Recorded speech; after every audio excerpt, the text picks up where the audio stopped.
नमस्कार। आज हम एक बहुत ही दिलचस्प कहानी की गहराई में उतरने वाले हैं। नमस्कार। एक ऐसी कहानी जो हजारों साल पुरानी तो है, लेकिन शायद आज के लिए और भी ज्यादा जरूरी है।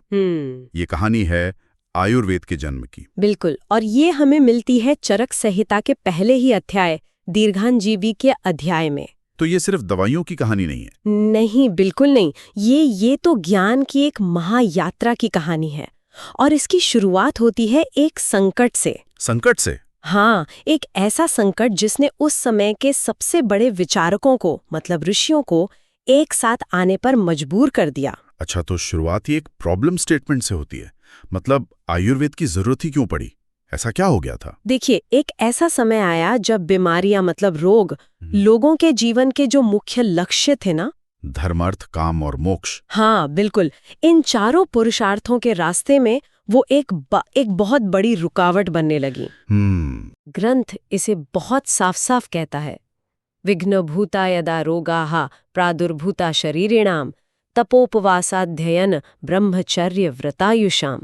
अच्छा, मतलब जब रोग लोगों के तप, उनके उपवास, अध्ययन, ब्रह्मचर्य और उनकी लंबी उम्र, इन सब में बाधा डालने लगे। समझ गया। मतलब जब सेहत ही ठीक नहीं होगी तो कोई भी इंसान अपने जीवन के बड़े लक्ष्यों को कैसे पूरा करेगा? एग्जैक्टली। ये सिर्फ एक शारीरिक कष्ट नहीं था, ये आध्यात्मिक और सामाजिक प्रगति का एक तरह से रुक जाना था। ये तो आज भी उतना ही सच है ना? बिल्कुल। तो फिर इन ऋषियों ने क्या कदम उठाया? उन्होंने एक सभा बुलाई हिमालय की एक बहुत ही पवित्र जगह पर। लेकिन सबसे सुंदर बात है उस सभा का उद्देश्य, जो अगले श्लोक में छिपा है। तदा भूतेष्वनुक्रोशम पुरस्कृत्य महर्षयः समेताः पुण्यकर्माणाः पार्श्वे हिमवतः शुभे। यहाँ ये जो शब्द है ना, भूतेष्वनुक्रोशम, हाँ, ये इस पूरी कहानी की आत्मा है। इसका मतलब है सभी जीवित प्राणियों के प्रति करुणा। सभी जीवित प्राणियों के प्रति, सिर्फ इंसानों के लिए नहीं? नहीं, सिर्फ इंसानों के लिए नहीं। ये तो कमाल की बात है। मतलब वो सिर्फ ह्यूमन हेल्थ की नहीं, बल्कि एक तरह से प्लैनेटरी हेल्थ की बात कर रहे थे। आप बिल्कुल सही जगह पहुंचे हैं। आज हम जिसे वन हेल्थ का कॉन्सेप्ट कहते हैं, उसकी झलक तो यहीं मिल रही है। बिल्कुल, ये वही होलिस्टिक व्यू है। तो इसी महान करुणा के भाव से उन्होंने फैसला किया कि इस समस्या का समाधान खोजना ही होगा। और समाधान था देवताओं के पास। हाँ, अब सवाल था कि ये समाधान लाएगा कौन? हाँ, यही मेरा अगला सवाल था। ये मिशन किसे सौंपा गया और किसके पास भेजा गया? उस सभा में जितने भी महान ऋषि थे, उनमें से भारद्वाज ऋषि ने आगे बढ़कर ये जिम्मेदारी ली। भारद्वाज ऋषि? हाँ, और वो गए देवताओं के राजा इंद्र के पास। ग्रंथ कहता है, दीर्घम जीवितम मन्विच्छन् भरद्वाज उपागमत इंद्रमुग्रतपा बुद्ध्वा शरण्यम अमरेश्वरम 3। मतलब भारद्वाज जो खुद लंबी और स्वस्थ आयु चाहते थे, उन्होंने इंद्र को शरण देने वाला जानकर उनकी ओर रुख किया। एक मिनट, यहाँ एक सवाल उठता है जी। अगर ज्ञान का मूल स्रोत ब्रह्मा जी को माना जाता है, तो भारद्वाज सीधे उनके पास क्यों नहीं गए? इंद्र के पास ही क्यों? बहुत अच्छा सवाल है। ये दरअसल ज्ञान की परंपरा यानी लिनेज के महत्व को दिखाता है। अच्छा। ज्ञान को यूं ही नहीं बांटा जा सकता, उसे एक योग्य गुरु से एक योग्य शिष्य तक सही तरीके से पहुंचाना होता है। संहिता इसकी पूरी परंपरा बताती है। ब्रह्मणा ही यथा प्रोक्तम आयुर्वेदम प्रजापति ही जग्राह निखिलेना दाओ अश्विनोतु पुनस्तथा। 4। और फिर अश्विभ्याम भगवान शक्रः प्रतिपेदेहि केवलम ऋषि प्रोक्तो भरद्वाजस तस्मात् शक्रमुपागमत 5। तो इसका मतलब क्या हुआ? इसका सार ये है कि ज्ञान ब्रह्मा से प्रजापति, उनसे अश्विनी कुमारों और फिर उनसे इंद्र तक पहुंचा। ओके। तो इंद्र उस समय उस ज्ञान के संरक्षक थे, गेटकीपर एक तरह से। बिल्कुल। और वो शायद एक सही शिष्य का ही इंतजार कर रहे थे। अच्छा, तो ये एक तरह की चेन ऑफ कस्टडी है ताकि नॉलेज करप्ट न हो। बिल्कुल। बहुत दिलचस्प। तो जब भारद्वाज इंद्र के पास पहुंचे तो इंद्र ने उन्हें क्या सिखाया? क्या कोई बहुत बड़ा जटिल ज्ञान था? नहीं, और यही इस कहानी की सबसे खूबसूरत बात है। क्या?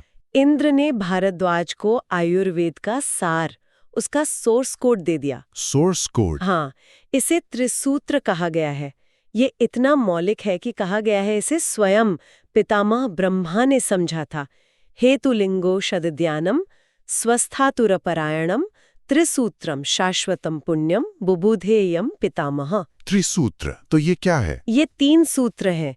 हेतु यानी रोग का कारण, द कॉज। कॉज, ठीक है। लिंग यानी रोग के लक्षण, द सिम्टम्स। सिम्टम्स। और औषध यानी उसका उपचार, द सॉल्यूशन। हेतु, लिंग और औषध। और ये ज्ञान सिर्फ रोगी के लिए नहीं, बल्कि स्वस्थ व्यक्ति के स्वास्थ्य को बनाए रखने के लिए भी है। वाह, ये तो सिर्फ इलाज की बात नहीं हुई, ये तो दुनिया को देखने का एक नजरिया है। हाँ, मतलब किसी भी समस्या की जड़ यानी हेतु तक जाओ, उसके लक्षणों, लिंग को पहचानो और फिर सही समाधान, औषध ढूंढो। बिल्कुल। ये तो जिंदगी के हर पहलू पर लागू हो सकता है। ये एक फंडामेंटल प्रॉब्लम सॉल्विंग फ्रेमवर्क है। इंद्र ने उन्हें पूरा ग्रंथ नहीं, बल्कि वो चाबी दे दी जिससे ग्रंथ को समझा जा सके। कमाल है। तो भारद्वाज ऋषि इस अमूल्य चाबी के साथ पृथ्वी पर लौट आए। इसके बाद क्या हुआ? भारद्वाज ने यह ज्ञान दूसरे ऋषियों को दिया जो प्रजा के हित के लिए इसे सीखने को उत्सुक थे। ऋषयश्च भरद्वाजाद जगृहुस्तम प्रजाहितम दीर्घमायुश्च कीर्षन्तो वेदम वर्धनमायुषः। तो ज्ञान की धारा आगे बढ़ी। हाँ, वो आगे बढ़ती गई और पहुंची ऋषि पुनर्वसु आत्रेय के पास। ओके। उन्होंने फिर से सभी प्राणियों पर करुणा करते हुए ये ज्ञान अपने 6 शिष्यों को दिया। अथम मैत्रीपरः पुण्यमायुर्वेदम पुनर्वसुः शिष्येभ्यो दत्तवान षड्भ्यः सर्वभूतानुकंपया। 30 6 शिष्यों को। हाँ। जिनमें अग्निवेश, भेल, जतुकर्ण, पराशर, हारीत और क्षारपाणी थे। लेकिन इनमें से एक नाम इतिहास में अमर हो गया, अग्निवेश। ये नाम सुनते ही लगता है कि हम कहानी के एक बहुत महत्वपूर्ण मोड़ पर आ गए हैं। बिल्कुल। क्योंकि हम जिस चरक संहिता की बात कर रहे हैं उसे मूल रूप से तो अग्निवेश तंत्र ही कहा जाता था, है ना? एकदम सही। और ऐसा क्यों हुआ, इसका कारण भी ग्रंथ बताता है। अच्छा। ऐसा नहीं था कि गुरु आत्रेय ने अग्निवेश को कुछ अलग से सिखाया था। अच्छा। श्लोक कहता है, बुद्धेर विशेषस्तत्रासीन नोपदेशांतरम मुनि तंत्रस्य कर्ता प्रथम अग्निवेशो यतो भवत। इसका क्या मतलब हुआ? कि गुरु का उपदेश तो सबके लिए समान था, लेकिन अग्निवेश की बुद्धि का विशेष था। मतलब उनकी इंटेलेक्चुअल ब्रिलियंस कुछ अलग ही थे। बिल्कुल। वो इतने प्रखर थे कि वो इस मौखिक ज्ञान को एक व्यवस्थित ग्रंथ, एक तंत्र के रूप में संकलित करने वाले पहले व्यक्ति बने। ये तो बहुत बड़ी बात है कि गुरु ने सबको एक ही ज्ञान दिया, पर एक शिष्य की समझ और काबिलियत ने उसे एक ग्रंथ बना दिया। हाँ, ये सीखने वाले पर भी बहुत कुछ निर्भर करता है। खैर, अब जब हम इस ज्ञान के बनने की कहानी समझ गए हैं, तो जरा इसकी बुनियाद पर आते हैं। आयुर्वेद खुद को परिभाषित कैसे करता है? आयुर्वेद सिर्फ बीमारियों के इलाज का विज्ञान नहीं है, ये जीवन का विज्ञान है। जीवन का विज्ञान। हाँ, संहिता के अनुसार ये हमें 4 तरह के जीवन के बारे में बताता है। हिताहितम सुखम दुखम आयु मानम च तच्च यत्रोक्तम आयुर्वेद सौच्यते। 4 तरह के जीवन वो कौन से हैं? हिता आयु मतलब समाज और खुद के लिए फायदेमंद जीवन। अहितायु यानी नुकसानदायक जीवन। सुखायु एक खुशहाल जीवन और दुखायु यानी दुख भरा जीवन। और आयुर्वेद इन चारों के बारे में बताता है। हाँ। और ये भी कि इन चारों के लिए क्या अच्छा है और क्या बुरा। अच्छा, और इस संदर्भ में जीवन या आयु का मतलब क्या है? सिर्फ सांस लेना तो नहीं होगा? नहीं, बिल्कुल नहीं। परिभाषा बहुत गहरी है। शरीर इंद्रिय सत्वात्म संयोगो धारी जीवितम नित्य गश्चानुबंधश्च पर्याये आयुरुच्यते। 42 आयु 4 चीजों का संयोग है। 4 चीजें? शरीर मतलब अ बॉडी, इंद्रिय अ सेंसेस, सत्व अ माइंड और आत्मा द सोल। शरीर, इंद्रिय, मन और आत्मा। जब तक ये चारों एक साथ जुड़े रहते हैं तब तक जीवन है, वही आयु है। अरे वाह, मतलब आयु सिर्फ ये नहीं है कि आप कितने साल जिए। नहीं, ये इस बात का माप है कि आपका शरीर, मन, इंद्रियां और आत्मा एक साथ कितनी अच्छी तरह से काम कर रहे हैं। बिल्कुल। इस परिभाषा से तो क्वालिटी ऑफ लाइफ का आइडिया अपने आप ही जुड़ जाता है। हाँ, ये क्वांटिटी से ज्यादा क्वालिटी ऑफ यूनिसन की बात करता है। तो ये विज्ञान काम कैसे करता है? इसका सबसे बुनियादी सिद्धांत क्या है? इसका सबसे मूल और सार्वभौमिक सिद्धांत है सामान्य और विशेष का सिद्धांत। सामान्य और विशेष। हाँ, ये एक लाइन में पूरे आयुर्वेदिक उपचार का सार बता देता है। सर्वदा सर्वभावनाम सामान्यम वृद्धि कारणम ह्रास हेतुर विशेषश्च प्रवृत्ति रुभयस्य तु। ठीक है, इसका सरल मतलब क्या हुआ? इसका सरल सा मतलब है like increases like and opposites decrease. Okay. यानी समान गुण वाली चीजें शरीर में उस गुण को बढ़ाती हैं और विपरीत गुण वाली चीजें उसे घटाती हैं। कोई आसान सा उदाहरण दे सकते हैं? हाँ जरूर। मान लीजिए किसी के शरीर में गर्मी बहुत बढ़ गई है, जलन हो रही है। ठीक है, पित्त बढ़ गया जैसा कहते हैं। बिल्कुल। तो उसका इलाज क्या होगा? कोई ठंडी चीज। हाँ, जैसे चंदन का लेप। यहाँ चंदन का शीत यानी ठंडा गुण शरीर के उष्ण यानी गर्म गुण का विशेष है, मतलब ऑपोजिट है। तो वो उसे कम करेगा या बैलेंस करेगा? एग्जैक्टली। यही सिद्धांत हर चीज पर लागू होता है। ठीक है, तो ये सब संतुलन के बारे में है। हम किन चीजों को संतुलित करने की कोशिश कर रहे हैं? हम जीवन के उन 3 स्तंभों को संतुलित कर रहे हैं जिन पर ये पूरा संसार, ये लोक टिका हुआ है। उन्हें त्रिदंड कहा गया है।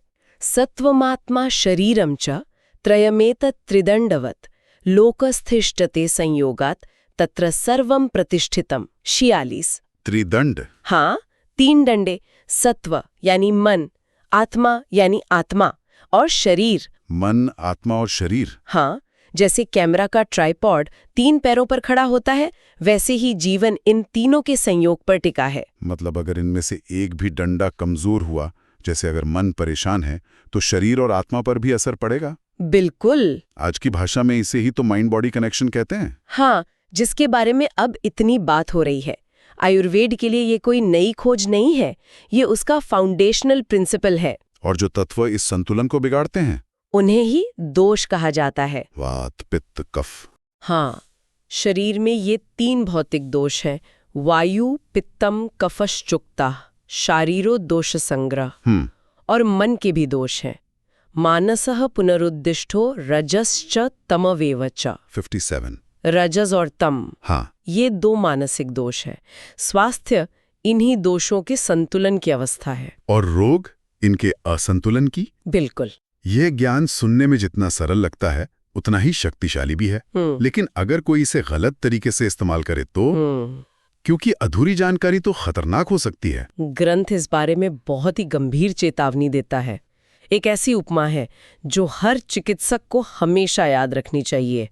यथा विषम यथा शस्त्रम यथा अग्नि अशनिर्यथा तथा औषधम अविज्ञातम अविज्ञातम अमृतम यथा। 124। ये तो बहुत शक्तिशाली श्लोक है। हाँ, इसका अर्थ है बिना समझे उपयोग की गई औषधि विष यानी पॉइजन, जहर, शस्त्र यानी वेपन, अग्नि यानी फायर, या वज्र मतलब लाइटनिंग के समान घातक हो सकती है। और अगर समझकर इस्तेमाल करें तो वो अमृत के समान है। ये तो बहुत बड़ी जिम्मेदारी है। ये सिर्फ राइट मेडिसिन के बारे में नहीं है, ये राइट नॉलेज के बारे में है। बिल्कुल, ये चिकित्सक की सबसे बड़ी जिम्मेदारी को दिखाता है। तो संक्षेप में देखें तो आज हमने एक अद्भुत यात्रा की है। एक संकट से शुरू होकर ज्ञान की एक दिव्य खोज, फिर उस ज्ञान का पृथ्वी पर आना, और अंत में एक ऐसे गहरे विज्ञान की स्थापना जो पूरी तरह से संतुलन पर आधारित है। सही कहा। यह कहानी सिर्फ आयुर्वेद के बारे में नहीं है, यह ज्ञान के महत्व और उसे निस्वार्थ भाव से साझा करने की प्रेरणा भी देती है। और ये प्राचीन कहानी सिर्फ इतिहास नहीं है। नहीं, इसके मूल सिद्धांत, कारण और प्रभाव को समझना, संतुलन खोजना और मन, शरीर और आत्मा को एक साथ देखना, ये सब आज की भागदौड़ भरी जिंदगी में शायद पहले से भी ज्यादा प्रासंगिक हो गए हैं। सचमुच। और यहीं पर मैं आज के विचार के लिए एक सवाल छोड़ना चाहता हूँ। जरूर। ग्रंथ कहता है कि जीवन शरीर, इंद्रियों, मन और आत्मा का संयोग है। अगर सच्चा स्वास्थ्य इन चारों का संतुलन है, तो आज की हमारी आधुनिक जीवन शैली इनमें से कितने तत्वों पर ध्यान देती है और कितनों को पूरी तरह नजरअंदाज कर देती है? आज की दुनिया में सच्चे संतुलन का मतलब क्या हो सकता है?